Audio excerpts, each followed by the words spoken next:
Everyone thinks the biggest twist in A Court of Thorns and Roses is the all-powerful magic or intense romance, classic distractions for fantasy readers. But the real sleight of hand, Sarah J. Maas plants the answer to her book's central riddle right at the start, hiding it under our noses while we chase red herrings, much like Feyre chasing her next meal. Every plot turn looks like the main show. And yes, the not-so-subtle winged metaphors are always tastefully faded to black. This one is for readers who want substance beneath the surface thirst. If you are still spoiler-free, now is a good time to bow out. By the end, you will know who survives, who has the last word, and which rules you wish you spotted sooner before things got medieval. Let us talk about the opening. Here is the quick version. The world is divided in two. Mortals live on one side of a magical wall.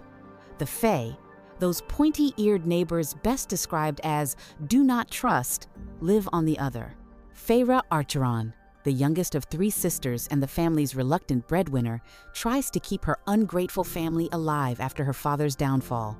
Their home is cold, their resources slim. When a wolf enters her hunting woods, Feyre's suspicions about fairy tales being real push her to shoot it with an ash arrow. She claims it's pelt and dinner, but unknowingly earns a disaster in return. The wolf was Fae. All Feyre wanted was to solve what's for dinner, but her resourceful instinct puts more at risk than she realizes. Not long after, a terrifying beast bursts into their cottage, demanding restitution for the dead Fae. With fangs, a lethal aura, and no patience, he gives Feyre a choice: die now or come to Prythian, the land of the Fae, forever. She sacrifices herself for her family's safety almost without hesitation. Her family, notably, does not try to stop her. Nothing says gratitude like watching your best asset get swept away by a magical threat. Feyre crosses the wall and enters Prythian's spring court as a so-called guest. Her captor, Tamlin, a high lord who can transform into a beast, remains trapped in a lavish mask that cannot be removed due to a decades-old curse. Tamlin is distant but not cruel, the type who seems icy yet brings you food. Feyre tries to survive and keep her wits about her, wary of becoming a pawn in court intrigues. No one in the manor explains the curse directly. There are only ominous warnings, especially about the enchanted woods. Everything in Prythian seems alive or enchanted. The manor is almost sentient. The Fae courtiers are frozen in magical stasis, and the food rules sound more like danger labels: eat carelessly, risk dreamy oblivion.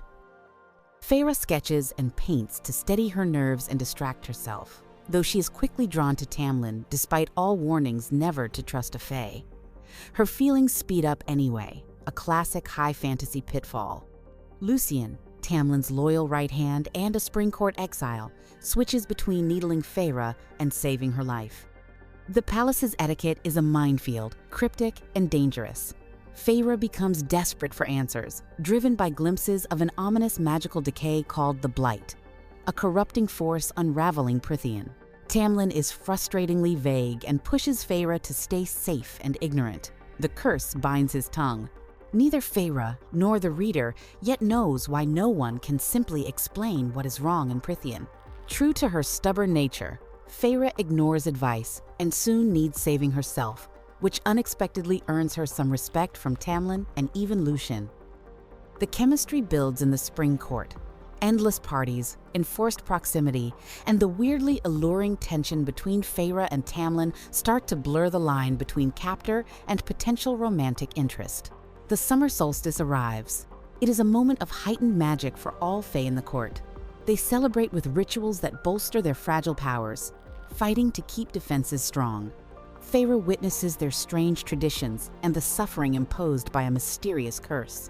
The celebration is powerful, but not enough to change their fate.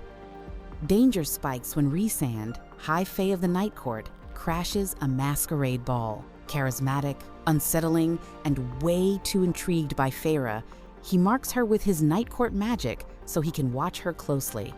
Tamlin and Rhysand spar verbally, pulling Feyre into the center of dangerous Fae politics with only her stubbornness as armor. Rhysand's motives stay hidden in this book, so no spoilers for future twists. Still, it is clear Feyre will not be able to keep things simple. Then, out of nowhere, Tamlin sends Feyre home. It is meant to protect her, though it feels more like abandonment. She returns to a magically improved house. Her sisters and father are thriving, and everyone has had their memories wiped, except Nesta. Nesta recalls bits and pieces, enough to suspect something is badly wrong. Feyre realizes being home is just another kind of captivity. Her feelings for Tamlin surge. After a failed attempt to readjust, she flees back toward Prythian just as catastrophe strikes.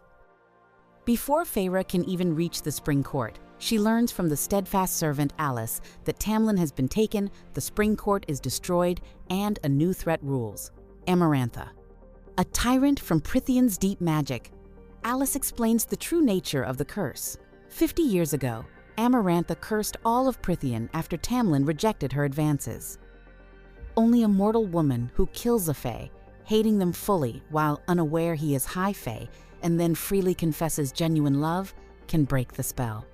Feyre was heartbreakingly close, but Tamlin's act to save her doomed the court.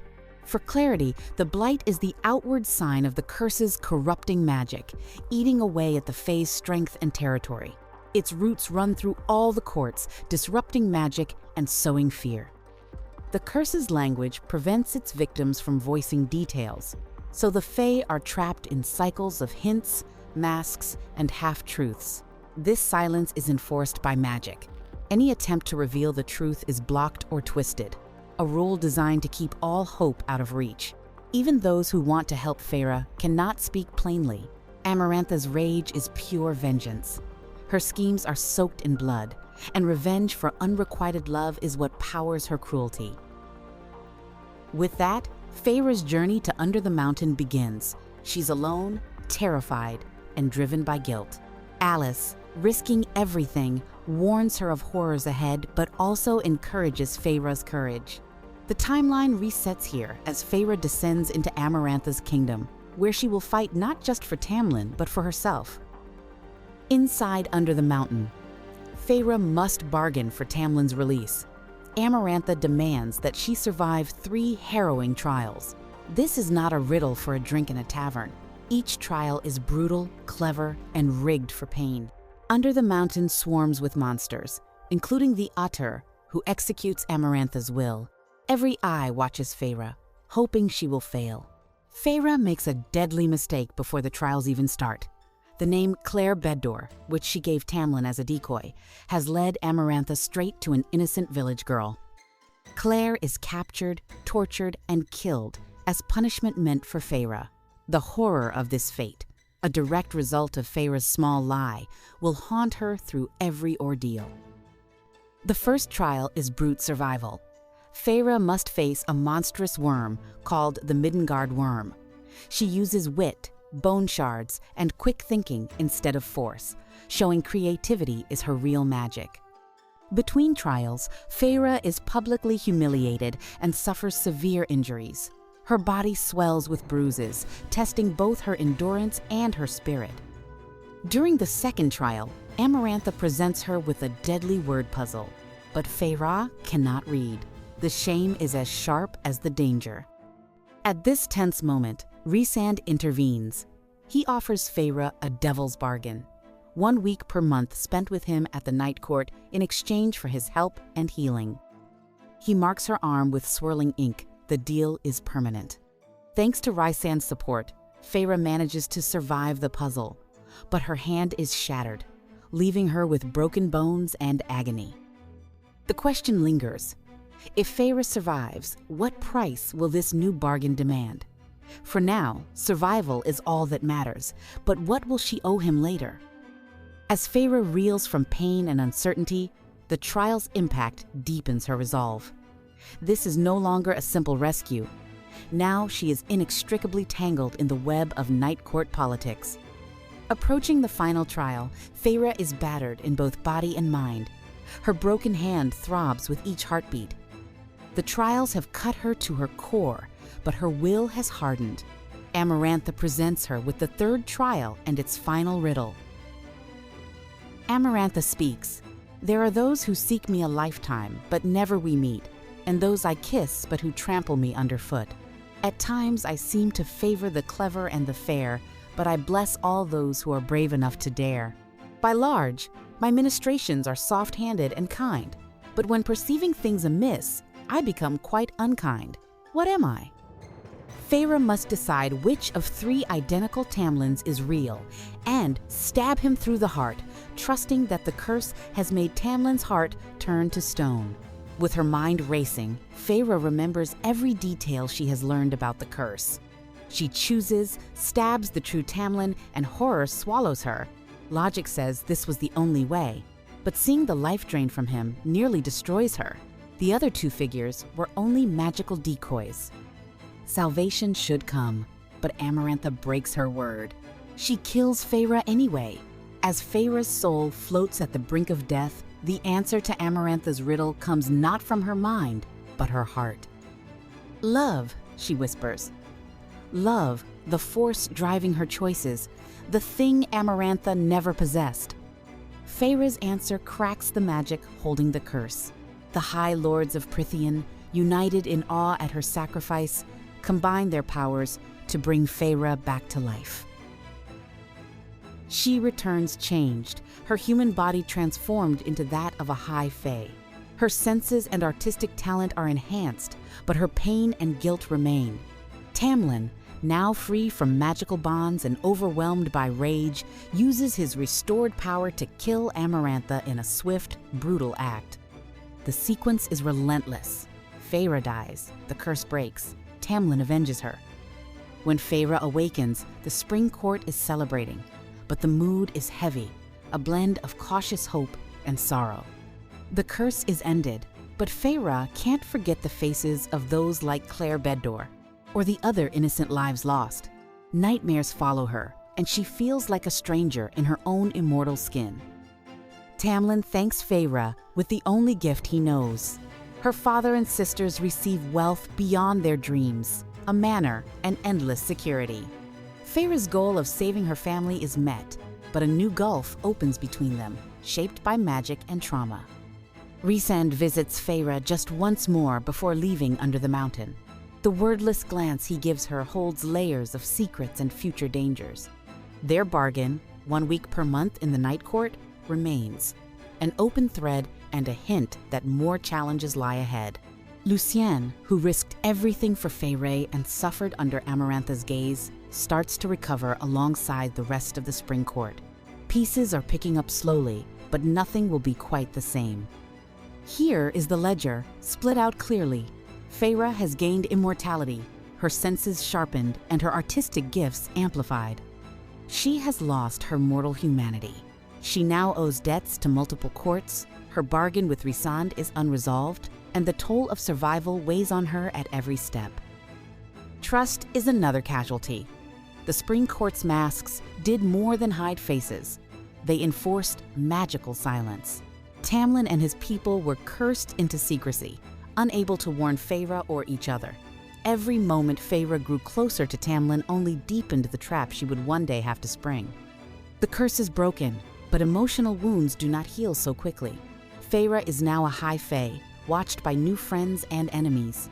She has power, but carries deep scars.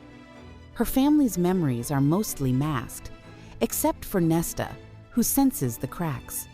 Their fortunes are tied to Feyre's fate, her victories, her mistakes, her choices. The peace is fragile, hardly peace at all. Rhysand's bargain is a live wire. He can summon her to the Night Court at any time. Feyre's happiness with Tamlin is real, but tangled up in trauma and impossible guilt. The Spring Court is no longer a gilded cage, but it is far from safe. Feyre is haunted by everyone she killed, all the innocents and the lost. Her new strength does not bring certainty. Tamlin's strength is restored, but those freed from the curse are not the same people who once fought by his side. The magical riddle did not simply end. The secrets and bargains sown in darkness are sure to bloom in what comes next.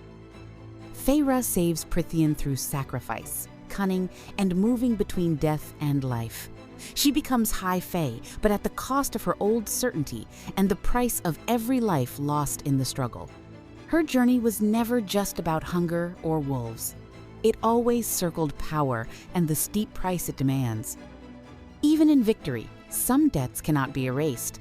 Feyre has stepped out of those bleak woods, but the darkness does not let go. Real danger is only now stirring in Prythian. If you are ready to dive into a world where power and sacrifice look very different, join me next for the Fourth Wing detailed summary. The dragons in that world have even less patience for mortal mistakes, and the rules come with fire, literally. If you think Prythian was dangerous, wait until you see how high the stakes go when flying beasts decide who is worthy. Would you make a single week in Prythian, bargains and all, or find yourself in more trouble than Feyre? Let me know in the comments, and subscribe so you never miss a fantasy breakdown. Each click brings more Fae, friends, and fans. Thanks for watching, and stay strange, readers.